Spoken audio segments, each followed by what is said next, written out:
اعوذ باللہ من الشیطان الرجیم بسم اللہ الرحمن الرحیم۔ ناظرین و سامعین السلام علیکم۔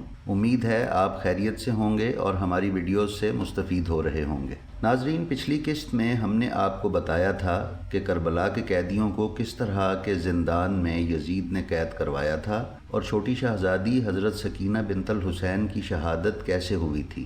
آج ہم آپ کو بیان کریں گے کہ آل محمد کتنا عرصہ یزید کی قید میں رہے اور ان کی رہائی کس طرح ممکن ہوئی۔ تو آئیے چلتے ہیں اپنی ویڈیو کی طرف۔ ناظرین، اہل بیت رسول صلی اللہ علیہ وآلہ وسلم کو زندان میں 1 سال کے قریب مدت گزر گئی۔ اس تمام وقت میں اسیران کربلا بے یار و مددگار اور موسموں کی شدت برداشت کرتے رہے۔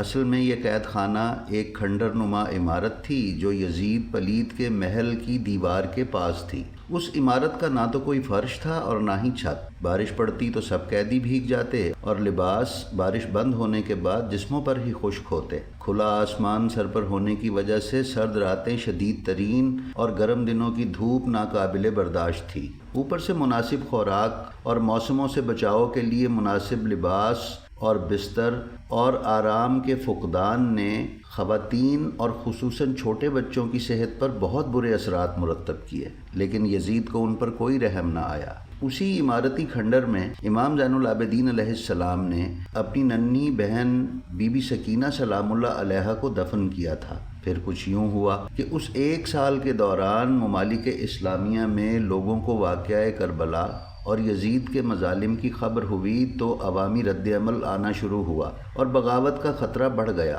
مدینہ و کوفہ اور دوسرے صوبوں سے سرکشی اور حکم عدولی پر مبنی خبریں موصول ہونا شروع ہو گئیں، لہٰذا یزید نے حالات کی نزاکت کو دیکھتے ہوئے اہل بیت کو رہا کرنے کا فیصلہ کیا۔ ایک دن یزید نے زندان سے امام زین العابدین علیہ السلام کو طلب کیا اور کہا کہ آپ کی کوئی حاجتیں اور ضرورتیں ہوں تو بیان فرمائیں، میں پوری کروں گا۔ آپ کو اختیار ہے کہ آپ اب شام میں رہیں یا مدینہ چلے جائیں۔ سید الساجدین نے فرمایا، میری پہلی حاجت یہ ہے کہ میرے والد کا سر اقدس مجھے واپس کیا جائے تاکہ میں ان کی زیارت کروں۔ دوسری حاجت یہ ہے کہ ہمارا مال جو تیرے فوجیوں نے لوٹا ہے وہ واپس کر دے، اور میری تیسری حاجت یہ ہے کہ اگر تو نے میرے قتل کا فیصلہ کر لیا ہے تو کسی ایماندار آدمی کو مقرر کر جو میرے اہل بیت کو واپس مدینہ لے جائے۔ یزید نے کہا، جہاں تک آپ کے والد بزرگوار کے سر کی واپسی اور زیارت کا تعلق ہے تو یہ ممکن نہیں۔ ناظرین، یاد رہے کہ بعد میں یزید نے امام حسین علیہ السلام کا سر اقدس واپس کر دیا تھا۔ پھر اس نے کہا کہ البتہ آپ کو قتل نہ کیا جائے گا، اور جہاں تک آپ کے لوٹے گئے مال کا تعلق ہے تو یہ اس لیے مشکل ہے کہ اب یہ لوگوں سے اکٹھا نہیں کیا جا سکتا۔ آپ چاہیں تو اس کے عوض میں آپ کو کئی گنا مال دے دیتا ہوں۔ امام نے فرمایا، تیرے مال و دولت کی ہمیں ضرورت نہیں، اس لوٹے گئے مال میں ہماری یادگاریں یعنی تبرکات ہیں اور جناب رسول خدا کے دست مبارک سے بنی ہوئی چیزیں ہیں، مثلاً مکنا، قلابہ، پیراہن، امامہ، جناب فاطمہ الزہرا سلام اللہ علیہا کا اونی رومال، میرے والد بزرگوار کی انگوٹھی اور پرانا لباس ہے جو وہ کپڑوں کے نیچے پہنا کرتے تھے۔ ناظرین، یہ وہ پیراہن تھا جو اللہ نے حضرت آدم کے لیے جنت سے بھیجا تھا، اور یہ نسل در نسل مختلف انبیاء کو منتقل ہوتا رہا اور ان کے زیر استعمال رہا۔ اس پیراہن کو لوٹے جانے سے بچانے کے لیے سید الشہداء نے میدان میں جانے سے پہلے اسے مزید پھاڑ کر بوسیدہ کر لیا تھا۔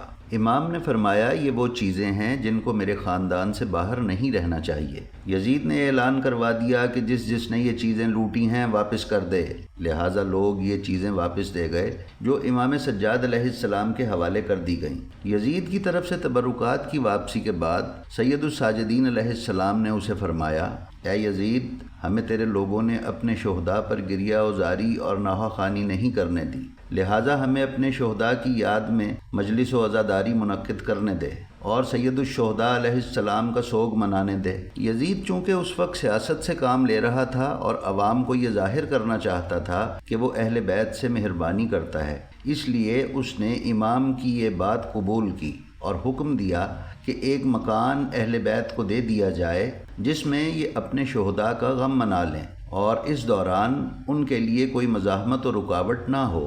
اہل بیت سلام اللہ علیہم دمشق کے اس مکان میں 1 ہفتہ قیام پذیر رہے۔ انہوں نے سیاہ لباس پہنے اور ایک ہفتے تک وہ لرزا دینے والی گریہ و زاری اور عزاداری ہوئی کہ جس سے سارا دمشق ہل کے رہ گیا۔ ہر وقت صدائے نوحہ و ماتم اس گھر سے بلند ہوتی جس کو سننے کے لیے لوگ دور دور سے آتے۔ خواتین، بچے، بوڑھے، جوان، مرد سب یہ فضائل و مصائب سنتے۔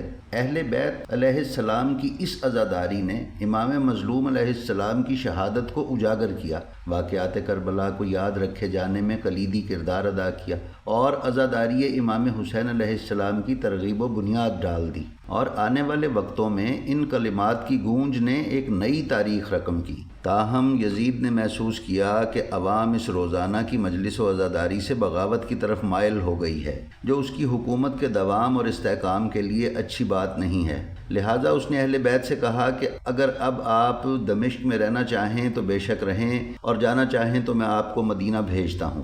اہل بیت نے دمشق میں رہنے کی پیشکش کو ٹھکرا دیا اور مدینہ واپسی کی خواہش کی۔ اس پر اس نے بشیر بن جزلم کو بلایا اور کہا کہ وہ اہل بیت کو مدینہ لے جائے۔ ناظرین، ان بشیر بن جزلم کا نام کئی کتب تاریخ میں بشر بھی لکھا گیا ہے۔ یہ شاعر تھے اور ان کے والد جزلم بھی شاعر تھے۔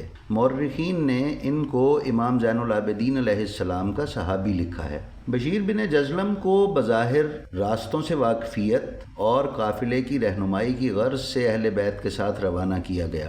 یزید نے سیاسی چال کے تحت عوام میں غم و غصہ کم کرنے کے لیے اہل بیت کے راستے میں حفاظت اور آرام کے لیے نہ صرف ایک بڑا فوجی دستہ روانہ کیا بلکہ سامان رسد و خوراک بھی ساتھ روانہ کیا۔ بشیر نے اونٹوں پر محمل وغیرہ تیار کروائے اور سامان سفر کا بندوبست کیا۔ جب سفر کی تیاریاں مکمل ہو گئیں تو یزید نے اہل بیت کو شہداء کے عوض مال و دولت بھی دینا چاہا۔ بی بی ام کلثوم سلام اللہ علیہا نے اس مردود سے ارشاد فرمایا، تو کتنا بے حیا اور سنگ دل ہے کہ تو نے میرے بھائی کو قتل کیا اور اب اس کے عوض یہ چند ٹھیکریاں ہمیں دیتا ہے۔